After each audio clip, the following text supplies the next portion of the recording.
Hier by Laerskool Lou Geldenhuis het Cupido behoorlik sy pile geskiet. Die son skyn, skyn my Valentyn. As my Valentyn skyn, skyn my hart. So het die 11-jarige Daniel Kreer vandag gedig. Vir enige spesiale meisie iets gegee op Valentynsdag? Dis 'n secret admirer. Ja. Hierdie astertjie het sommer 'n string Adonisse ingekatrol.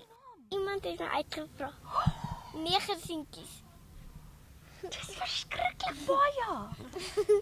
En het jy vir enige van hulle ja gesê? Almal. Die meeste van die kinders sê egter hulle is nog te jonk vir muisneste. Eers wanneer ek ouer is, baie.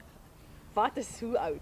30, 20. Ek dink ek sou reg wees as ek 15 is se kant, seker meer 'n bietjie soos tienerig is, want as jy nou te jonk is, kan jy nie nou 'n kar ry en jou meisie of seun gaan haal nie.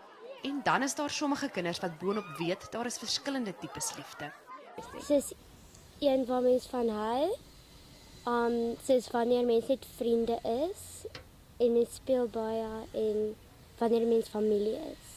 Die seun sê hy weet sy ouers is lief vir mekaar omdat hulle soen.